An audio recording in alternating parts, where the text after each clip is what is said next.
Shalom, shalom, peuple de Dieu. Shalom barananzambe, shalom barananzambe. Lelo, Seigneur Jésus-Christ a obligé Ngai toute la nuit. Il m'a réveillé, il m'a rappelé pour parler du Congo. Pour parler un peu de la République démocratique du Congo. Si l'évangile existe, parce que Jésus-Christ était crucifié. Si l'évangile existe, parce que Jésus-Christ était ressuscité. Si l'évangile existe, parce que Jésus-Christ était monté au ciel. Si l'évangile existe, parce que Jésus-Christ a longaki obazobenga nomade. Tozala suba peuple nomade était. Si l'évangile existe, puisque Jésus nous a laissé une terre. Si l'évangile existe, parce que Jésus-Christ nous a laissé un pays. Et chaque personne a identifié na pays naïe. Et chaque personne a une nationalité. C'était la lutte de Jésus-Christ. Puisque la vraie lutte de Jésus-Christ, il combattait les Romains. Romain, c'est toute personne oyo azolika bolamu na yote. Romain azali mutu nyonso azokolinga yo onyokwama. Yo obanda kolela, yo obanda kokelela. C'est ça un Romain. Baninga mena katnais. Question ezali, est-ce que es-tu encore utile pour le Congo? Est-ce que yo zolandangai? Est-ce que za lisusu utile pour na Congo? Liloba na Nzambe zolakisa biso na Luc 13, verset 6 à 9. Il y avait une personne, mutu moko azaki na bilanga na ye. Bilanga ba vigne. A planté na kati wana e figuier. C'est-à-dire nzete moko. Mais atiki vigneron moko azo contrôler bilanga na ye. À tout moment soki azongi aye kotuna vigneron wana ndenge nini nzete ezo bota mbuma te. Mais il faut qu'on kate yango puisque la monnaie ezali yango ezo kozwa place kaka inutilement, ça n'a pas de valeur, il faut couper ça. Mais il y a le vigneron qui dit à l'homme, le propriétaire de ces champs, est-ce que vous pouvez ça encore sous moi natia ba fumé total so koye prochainement okokuta peut-être et botimbuma. Après le type là a accepté le bon article autant salamu salawana. Mais il faut savoir parabole à Jésus-Christ zolmanine. Qui est cet homme? Oyazaki na bilanga. Ezali Nzambe c'est Dieu. Qui est le vigneron? Oyazako kengela bilanga wana. Banika bena katnes ezali Yesu. Qui est le figuier? Zete wana ezali nani? Ezali yonangai congolais. Ezali yonangai congolais. C'est-à-dire Nzambe a placé biso na Congo. Ati biso na Congo. Siko azola ati biso na Congo na image na ye.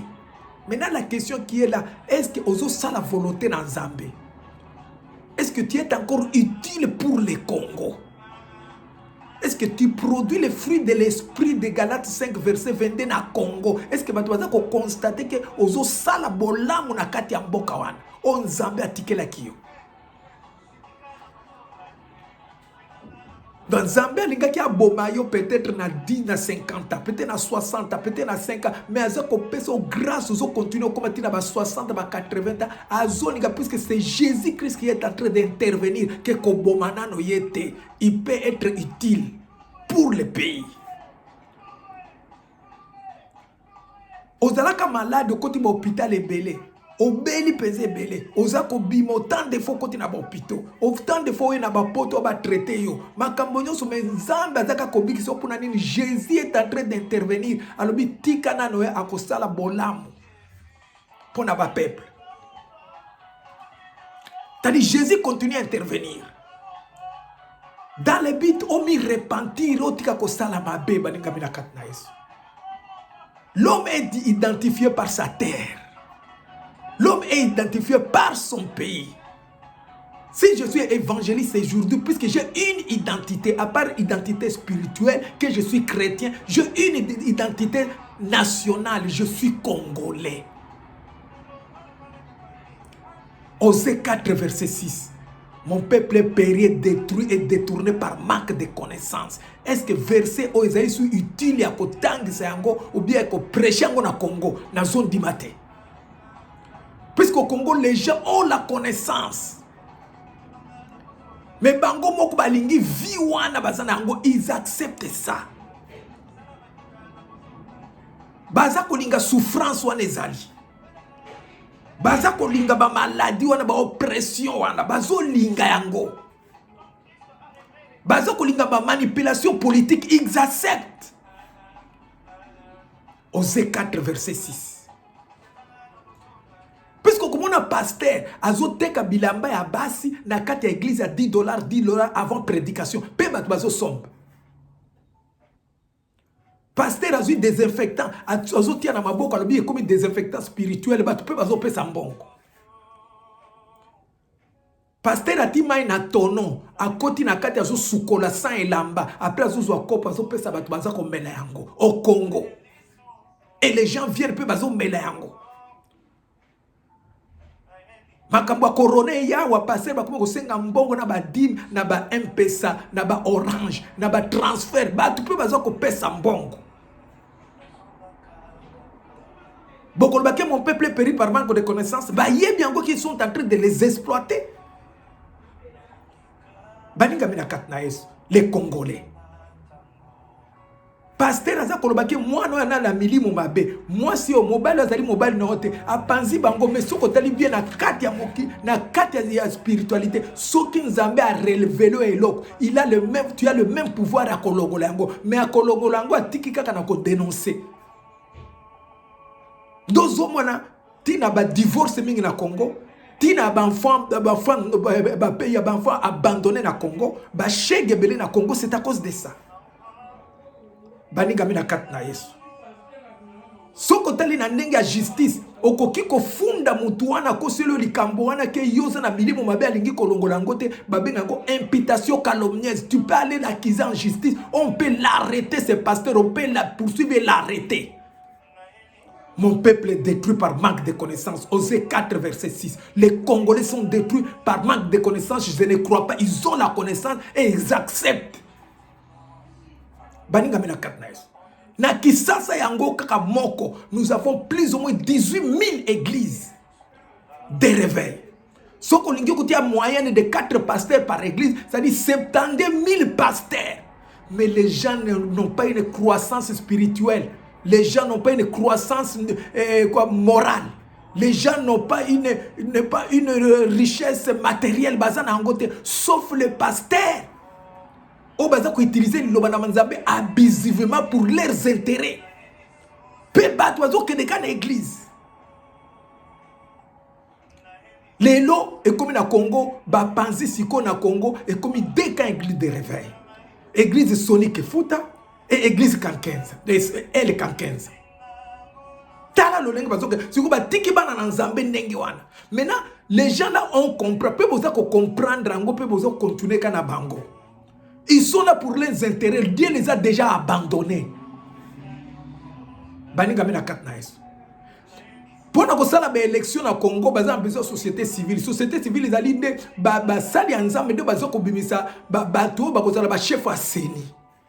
En 2006, en 2011, en même 2018, c'était les serviteurs de Dieu de bazala qui na Seni. Tala batunek ba kufa ki ebele sali batu nyonso baza ko kufa na élection ba hauteur na bango so de serviteurs de Dieu baninga mina ngana Yesu ba congolais faut comprendre bien vous batu nyonso ba kufa ki na libota na yo na ba élection 2006 ba kufa na élection 2011 ba kufa na élection 2018 ezali complicité ba sali na Nzambe oyo bino boza ko landa. Ils sont en train de vous escroquer spirituellement. Dieu les a déjà abandonnés, ils sont dans les affaires. Il faut être éveillé.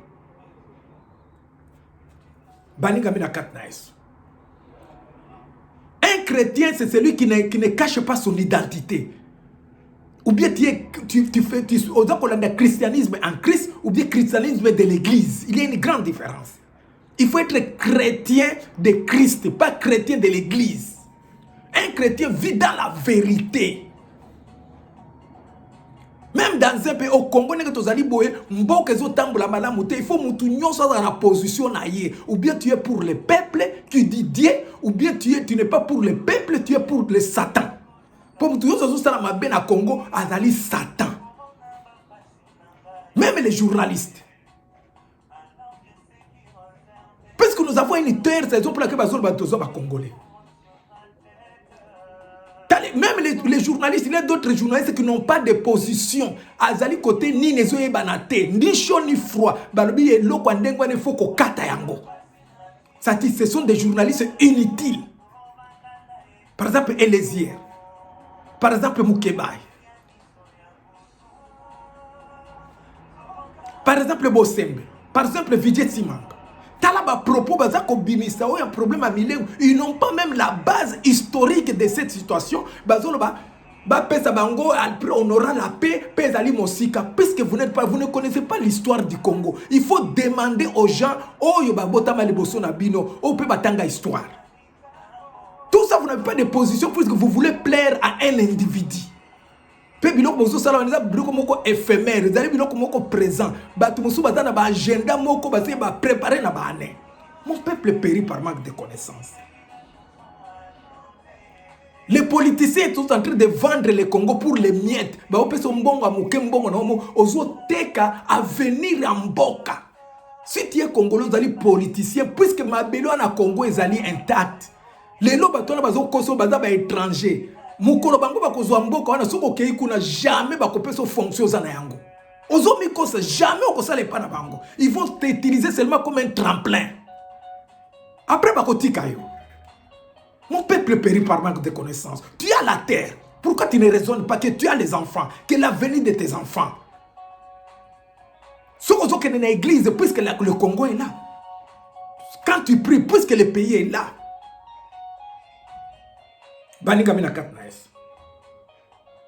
Les chrétiens sont naïfs. Beaucoup de chrétiens sont naïfs. Qu'est-ce que c'est la parole de Dieu? Pourquoi il faut être chrétien? On est chrétien puisqu'on soutient une cause. Pour bilo ko sala na Congo, na kanisi musulman ki osala ngote. Musulman akoki ko teka mabele na été, Satan au PC combien de milliards, il ne peut pas trahir sa patrie. Même tu verras un chrétien andimia za na senia teka Congo pona mbongo kaka ya libota na ye. O babenga ka jihad, kanisi zani nezali ko battre la mabele. Si il faut battre nyonso ba bima na christianisme ba kota na islam poto ye ba valer en mboka. Non. Puisque le Coran est dans le christianisme, l'Ancien Testament tout constitue sur le Coran. C'est-à-dire nous avons le même enseignement. Le problème c'est de pratiquer la parole de Dieu sans peur. Puisque Dieu soutient toujours les combats où il y a des nobles à soutenir. Les militaires congolais, on vous appelle militaires congolais policiers puisque vous avez un pays. Mais tant que vous allez infiltrer, vous allez un étranger qui n'est pas congolais mais dans la fonction. Mais vous allez tamboula na vous allez.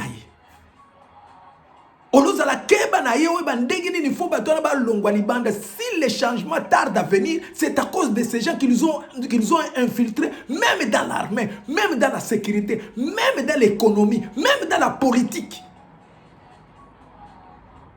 Congolais la Mouka. Osée 4 verset 6. Ils ont la Congoté. Bozo salango siyama. Bozo salango ndenge boza kolinga. Vous vivez dans les brillons. Bilok bozo zoalelo. Bani kana karte ezali éphémère, richesse nous sont les ayo mais bazo ko bakomo ko peso ngo pas étranger. Poza ko collaborer na étranger pour vendre ton pays.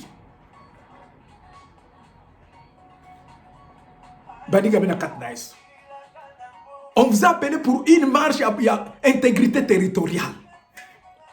boboyi kokende bas policier ba komena ko benga na bango tala eloko soke bimi kaka étranger. Comment nos frères policiers bazalaka makasi nango. Le commandant Kasongo, moi je te dis Sylvano Kasongo, fonction za kwa simo wana biso pe to asima ki ango.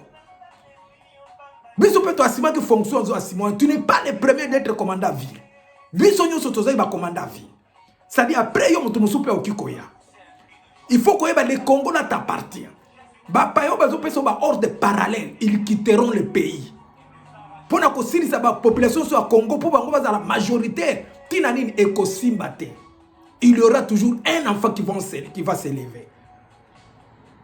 Il faut que conscience na yo esalaka. Félix Tshisekedi azana kleboa. Il est un kleboa. Aoki komi bimisate.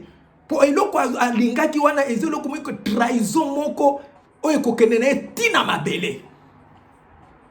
Puisque il a fait un pacte avec un Satan. Il a fait un pacte avec un démon du Congo. Maintenant, il veut s'en sortir, mais moyens alité.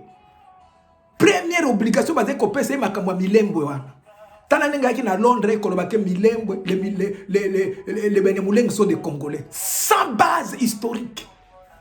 Maintenant, les gens va crier les kunanakati. Un chef, la parole a une force.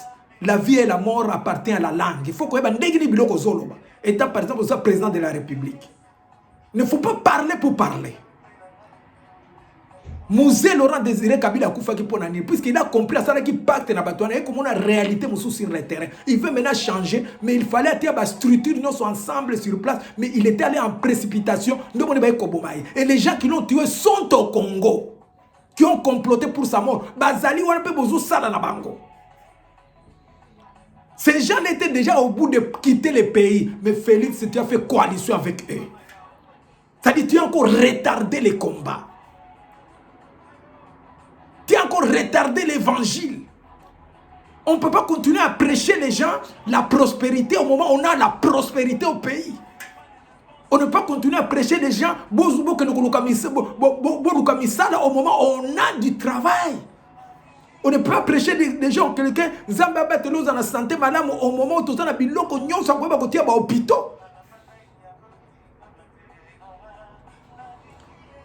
Tu parles de tribalisme, nous les Congolais ne sommes pas tribal. Au côté encore partout au bala nous sommes mariés ba tribu na ba tribu tozaka ba tribaliste te. Ngakuto anazana mwasi ya Mukongo na za Katangi. Tozana ba tobala ne bisonyo tozana problème ba tribu te pe tozana problème na ba étranger te, nous sommes hospitaliers.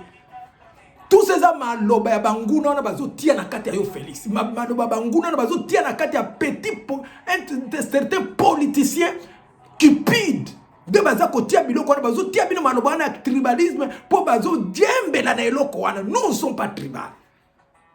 Nous ne sommes pas tribal. Félix aime la vie. Baninga mina katnet. Félix a aucun avis sur le système. Félix a lingi vie. Il n'a pas fait la politique. Bakanga yete, babete yete ta la marche mon côté. Nelo comme côté bota la vidéo à Kalaté en Belgique tango était ça c'était un incident. Il ne peut pas sacrifier sa vie à cause du Congo, jamais. Jamais. Puisqu'il aime la vie.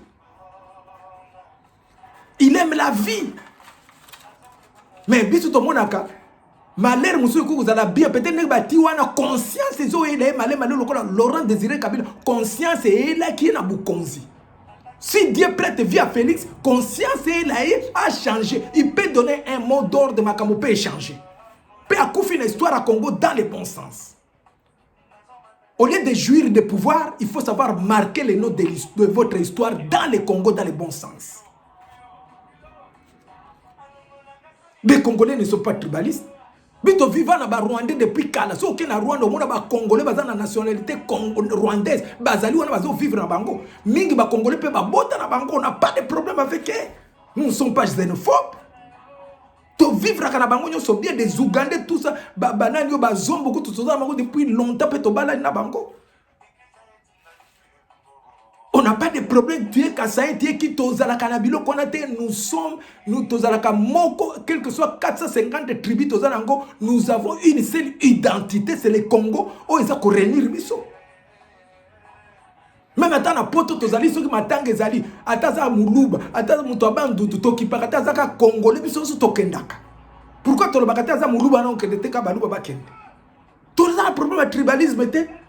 Pourquoi vous avez pas les étrangers qui veulent profiter de nos richesses, qui veulent profiter pour nous diviser?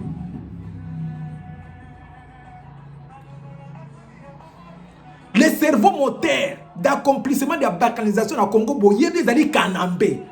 Bon, Matabo qui est allié, au moment où il est encore au Congo, au moment où il assure encore des fonctions, au moment où il est encore de manipuler les vrais Congolais, Makamba guerre wane ko silate, Makamba munoko na biso tribalisme ko silate, pauvreté na Congo ko silate, pour toutes les entreprises dans la maboko na ye.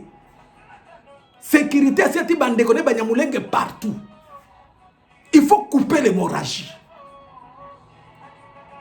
Barubero wana, ça ce sont des exécutants. C'est pour laquelle Rubero garde sous cette ministère wana.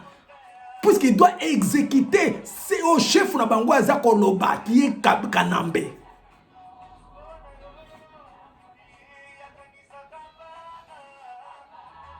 Talaka makambo eleki mikolo oyo. Tango balobeka milembo ezali kobini. Tala ndenge ba sepeli. Tala ndenge ba bemisi ba chanson à sensibilisation. Ils n'ont pas de problème de nationalité. Ils n'ont pas de problème à kolobaboti ya munani milembo ezala commune baza kunate. Leur problème c'est avoir la terre du Congo. Bazwa mboka bakata yango et comme un pays, ba comme autonome, c'est leur problème. Bino vous ba Congolais aza ko lingate ba nyamulenge bazala ba Congolais. Nous on n'a pas de problème tout soka za Congolais, biso tozali a tozui ba nationalité ya awa. Est-ce que tozo wela ngona mutu? So oza Congolais ba ko wela ngona mutu te?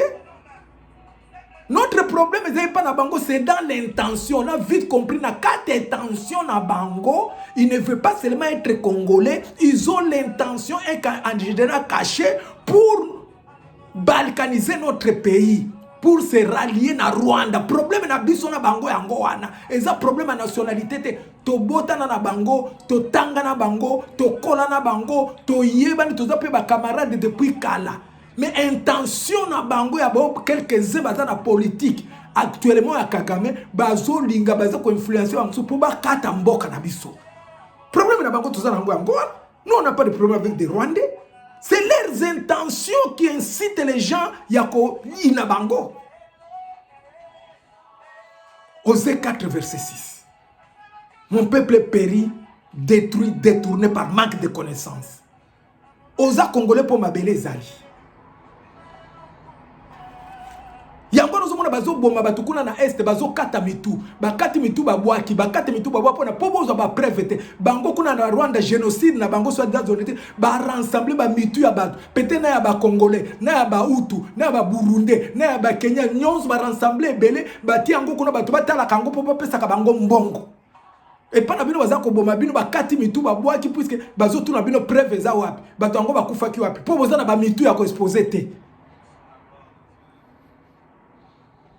Baza ko vide batu ba place ba bomi mutu bati yango po ba terroriser batu bo mona ndenge batu ba kufi batu ba banga ko zongo wana bango bazo kokota na ba place wana so ba bimisi batu na mboko bango ba vandi wana ti ba mona ke ba ko majorité après ba lobake tozui autonomie kuna biso to komi pays.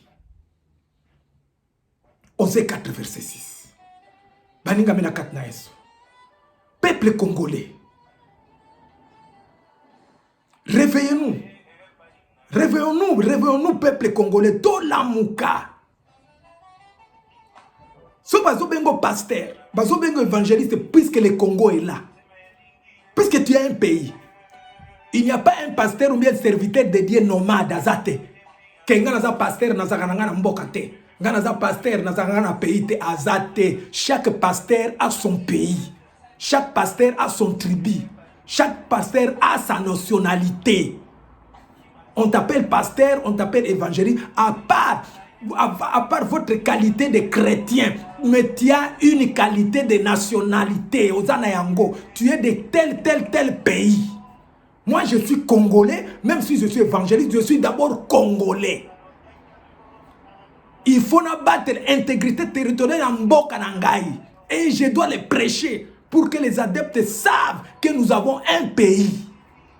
Ce que vous allez pasteur, puisque Congo est ali. Ce que vous avez l'église na Congo na Kinshasa, puisque Marbelé à Congo est ali. Tu es militaire puisque le Congo est là. Tu es policier puisque la population congolaise est la terre du Congo est là. Ce qui va kati kivuana, au Kenesu na Kivu kuna ke okoma colonel okozalate. Nous avons des Congolais qui sont au Rwanda là-bas. Jamais bakoma ba généraux, jamais bakoma ba ministre kuna bazate. Mon peuple périt par manque de connaissances. On est en train de vous tromper par des miettes. Après, vous avez côté là-bas. Si tu es journaliste, puisque le Congo est là.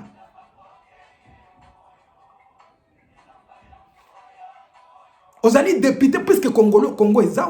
Sans Congo, vous allez député. Les lots sont députés à Boina et l'eau nous sommes députés puisque le Congo est là, ils allaient unis. Les lots sont députés. Si vous avez à qui vous avez monté à si vous avez les Congo, vous allez député à côté. Il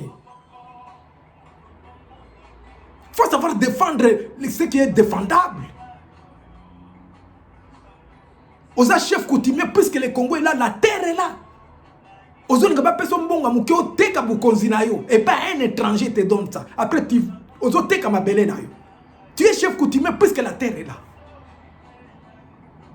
Tu es étudiant écolier puisque le Congo est là. Identité na to na poto kotanga ba kolobakeza congolais doit kotanga. Ah ba benga biso ba diaspora quand on appelle communauté, communauté ce sont des gens ba uti na mboka mususu. So ba communauté ba nyamule xali ne sont pas des congolais, sont déjà ba uti na mboka mususu ba yambi ba na mboka mususu. Ah na poto tozaka communauté congolaise. Ça dit tozaba tu as Congo mais to vandi awa. Si vous allez homme d'affaires, puisque le Congo est là. Vous allez historien, puisque le Congo est là. Vous allez baser diaspora ya Congo, puisque le Congo existe. Vous allez Kinois, capitale à Congo, puisque le Congo est uni. Ce que le Congo est Katani. Yoza mutuna Kishasa. Vous connaissez Bakobengo Congo, Bakobengo capitale à Congo. Puisque Yango est Katani, Katani. Bandu de Katani to bakome na capitale na bango oroze susu ya capitale à Congo te fala le peuple périt par manque de connaissance. Vous comprendre te pour vous aller na Kinshasa bomoni ko des musika que eloko mo ku salate il faut epesa ça kao kanda parce que nyonso ça fait partir ya yo oza mutu akivu olingi ko manifester te oza pona Kinshasa vandi mais ko kende kuna lelo so wale yo botami wapi na Fizi okoma na Rwanda. Okotanga mboka ngo ba oviru wana nyoso kokende yo koloboza mutu ya wapi okozoloboza député wapi okende kune pa na bango yo kobima député kuna okende pa na bango kuna ozala mwana classe okende kuna yo kozala journaliste kuna. Mon peuple périt par manque de connaissances. Nous avons 450 tribus lelo so ba kati yango tokoze sous 450 tribus. C'est parce que nous avons une terre, nous avons une nation. C'est ça pour laquelle nous avons Congolais. Némi na kati ya Bible. Tanga mone ka mboka na eko makambo mabe. A expliquer roi eko tala kaka bina mone le mone za biente. Abina za biente pour na zui sango ya mboka na ngai, ça ne va pas là-bas. Si tu peux m'autoriser d'aller là-bas pour na sisa les Kambouana. On l'avait autorisé, il était un serviteur de Dieu. Pourquoi on l'avait autorisé pour aller combattre, libérer son peuple? C'est-à-dire un serviteur de Dieu a aussi des sentiments de son pays. Un serviteur de Dieu aussi a aussi une position dans son pays. Puisque là, on a un problème noble, c'est pour la nation. C'est pas vous dire qu'il y a christianisme. Non, je dis ce qui est vrai. Puisque tout le monde sur la Bible, toute la guerre, Salama Kiwana, Josué, Moïse, David, tous les gens ont combattu pour leur terre. Dans la Bible, il faut bien lire la Bible. C'était combat de la terre, combat de leadership.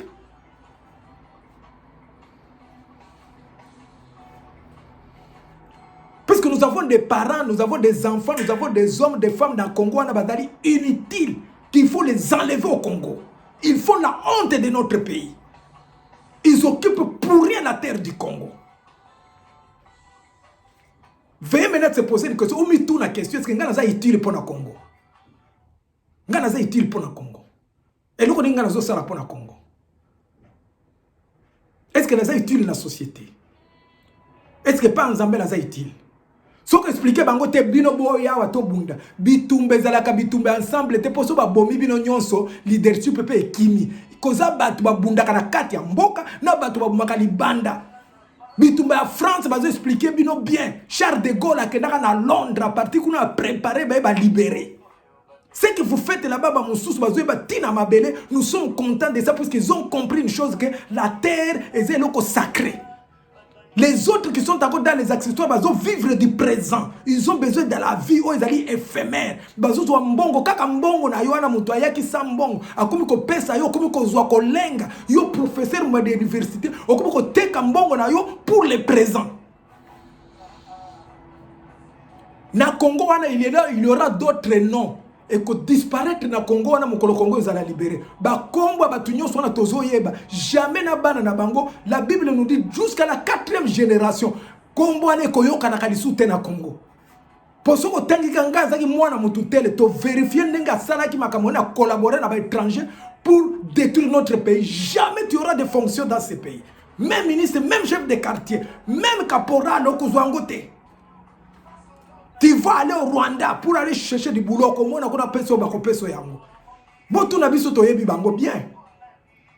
Toyebi bango très bien, ces gens-là sont très dangereux. Très dangereux. Il faut savoir se repentir. Maintenant, il faut savoir maintenant se repentir. Vous les gens qui font du mal aux Congolais, il faut savoir se repentir maintenant. Makambo intégrité territoriale, c'est makambo pastorité. C'est makambo religion té. C'est makambo FCCT. C'est makambo cacheté.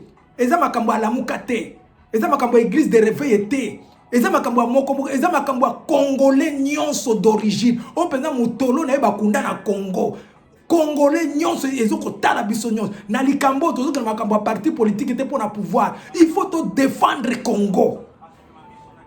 Notre cause est noble. Il faut que tu aies une discussion, il faut défendre ma belle et kokende.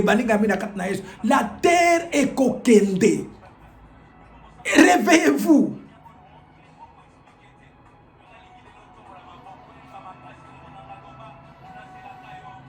Dieu de la justice. La défense doit être proportionnelle à l'attaque. Il faut que l'on la kobanga na katina yo. Il faut que l'on la cupidité. Il faut que l'on la mendicité na katina bomo na yo. Il faut que l'on la babenga complexe na katina yo. Il ne faut pas vivre du présent. Il faut que l'on la na captivité. La défense doit être proportionnelle. Baza comme on est la bino puisque vous ne voulez pas apprendre à tuer. Si vous baza comme on bino na machette, il faut aussi les tuer. C'est ça. Il faut enlever la paix. Ils vous terrorisent na koboma bino mozo zotika. Bobo mena na poison bino pe mozo zo stratégie te. Bobo mena zo kata bino mitu bino mozo le la kakaka. Bobo akelo la grande lacrymogène zo kimoko kimani. Ko kimaka te faut que na système a guérilla. Ba kenda bino nyo sauter na kati ya mouvement, ya manifestation. Vous vous mettez dans des parcelles. Babwa ki bobo bimini koto c'est ça. C'est-à-dire il faut défendre le pays. L'attaque doit être proportionnelle. La défense doit être proportionnelle. À utiliser mon douk, pour utiliser mon douk. À utiliser ma massas, à utiliser ma banga, pour utiliser ma banga. À utiliser ma chette, pour utiliser ma chette. Ce n'est pas dire qu'elle n'a pas de la violence. Parce que eux, ça la violence. Non, nous, on n'est pas leurs fans. Ton coup fait plus de 12 millions. Mais on ne doit pas continuer à pleurer. On ne doit pas continuer à prêcher les gens l'amour. On ne peut pas continuer à prêcher les gens la tranquillité. On ne peut pas continuer à prêcher les gens la douceur au moment où ils pratiquent la violence, pratiquent des meurtres, pratiquent des assassinats. Non, la défense doit être proportionnelle à l'attaque. Puisque le monde nous regarde et nos enfants nous observent.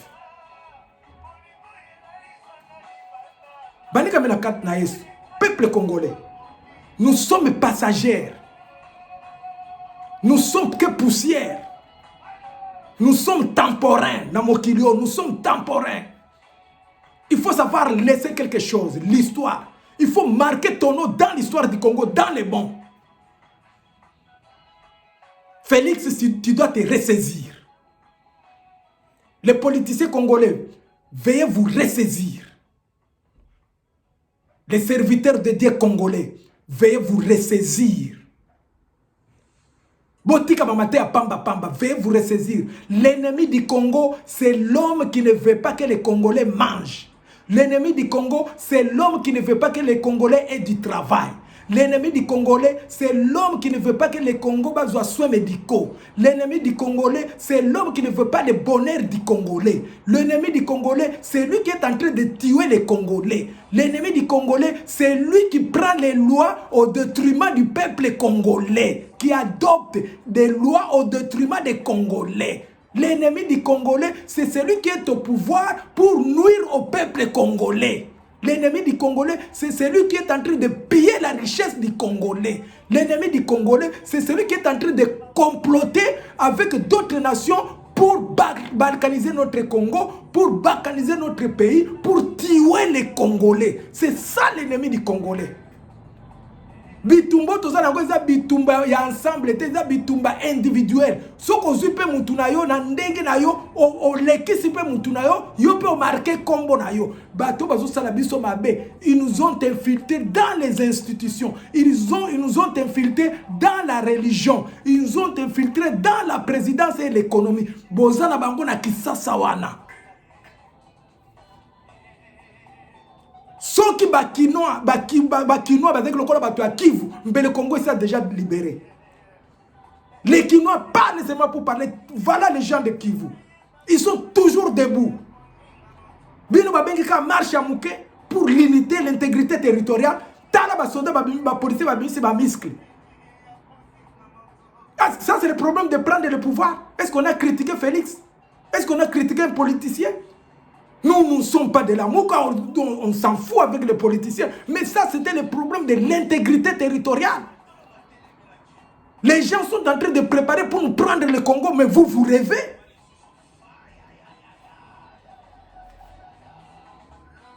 Je rappelle au peuple congolais de prendre conscience. Même ceux qui sont en diaspora. Ma Cameroun au Congo, ils ont rattrapé l'histoire. Pas si tous en Ango pour baninga qu'on va souffrir. C'est pas pour les batinda qui on a poto pour baïba qui yo ko longi samboka wana oza mwana bilaka kola la kanala kata pas entrer aux une nationalité aux allemand ba komongo allemand ya papier oza français ba obengo français à papier aucun na biro ba kobengo français d'origine congolais français d'origine boina boende ndenge zalaka. Ne vous trompez pas puisque tu ne manges rien ici. Chacun mieux chez soi. Au comment on quitte na Congo boy na sentiment nyoso na climat nyoso ekiti yo puisque on a na kati ya mabele no ba koko no ba yambi yo. Ne vous trompez pas avec des lix ici. Ils sont bien ici puisqu'ils sont en train de piller chez nous. Qu'est-ce qu'il y a comme richesse ici en Allemagne? À part ce qu'ils prennent en Afrique. Qu'est-ce qu'il y a comme richesse en France, en Belgique? Et nous connaissons les Alikouna. À part les Congos qui sont en train de piller. Yoko vimba au vanda makabazo ils sont pour na Congo au lingite. Ozo que l'église pour faire quoi? Pour demander quoi?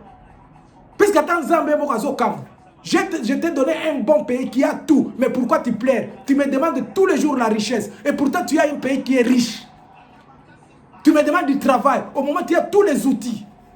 Tu me demandes de chercher les démons. Quel démon que je peux chasser? Au moment où il y a un démon en corrompre. Les démons, c'est celui qui est au pouvoir, qui ne veut pas que Yozala bien. Il n'y a pas de démons dans des églises. Il y a des démons dans les institutions.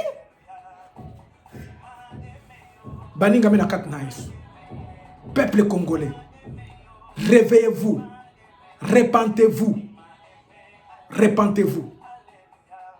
D'ici là, Dieu va frapper. Nous peuple congolais. Nous ne sommes pas des serviteurs de Dieu de plaisanterie. Nous sommes des serviteurs de Dieu de la vérité d'action. Nous prêchons les gens pour que les gens changent dans les bons, plein d'amour, plein d'abondance, plein de miséricorde. C'est ce que nous nous enseignons aux serviteurs, aux enfants de Dieu. Pas dans l'hypocrisie, pas dans l'escroquerie spirituelle, de prendre l'argent des gens. Non, tous les serviteurs de Dieu dans la Bible, ce qu'on a dit, pasteur à Salakate, il dit déjà que c'est un pasteur qui va commencer à chercher des versets dans la Bible pour vous piller, pour rassonner un bongo. D'ailleurs, il doit avoir son travail avant de servir Dieu. Puisque Dieu n'est pas pauvre. Tout appartient à Dieu. Et quand tu sers Dieu, tu seras bien. Tu auras du travail. C'était ma contribution pour la sensibilisation des peuples congolais. C'est ma contribution pour vous sensibiliser, peuple congolais. Dans le bon sens. Dans la prise de conscience. Osée 4, verset 6 n'est pas au Congo. Réveillez-vous. Nous avons la connaissance. Nous connaissons ce qui nous maltraite. Nous connaissons d'où vient notre souffrance. Tia libanga na yo. Enlevez la paix. Aux ans 60 ans, aux banga souni. Yo quand vivre sous 40 ans. Si aux ans 50 ans, aux banga souni. Yo so vivre sous 50 ans sous. Si tu n'as pas de travail, tu as 20 ans. Aux autres, c'est la nuit. Vaut mieux mourir une fois que mourir à petit goût. Mourir à petit fait. Aux autres, tu n'as pas d'avenir. Aux autres, tu n'as pas Congo. Aux autres, Congo. Pourquoi tu as peur de mourir? Un peuple qui a peur, il sera toujours manipulé. Il va continuer à la bison dengue. Puisqu'ils ont vite compris que nous avons peur. Ils ont vite compris que nous avons besoin de la vie. Ils ont vite compris Tolingi Bassi. Ils ont vite compris Tolingi Masanga. Ah, à Londres, tant que les gens sont libérés, ils ont bar nyons, musique nyons au pays kangama. Il faut boycotter les musiques. Il faut boycotter des bars et la boisson. Masanga bozo mais la bascole banine, il n'a pas de volume. Et ça a taux d'alcool. Masanga sans taux d'alcool. Zoa primi sota la ils ont alcool combien? Pourcentage d'alcool. Zoa skolo ils ont un pourcentage combien d'alcool? Et l'autre côté la carte. On a pas de masanga c'est un pourcentage. Pourquoi là-bas n'a pas de pourcentage? Pobo langue bobo sanamboka na bino. Mon peuple périt par manque de connaissances.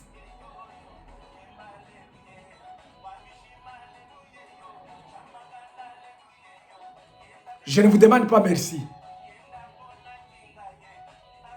Et je ne dirai pas que Dieu vous bénisse. Puisque vous m'avez entendu. Boyo Kingai. Bono Mrakobanga.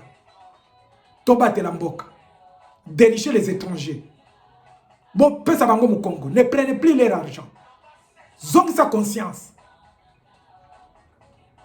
C'était l'évangéliste d'action.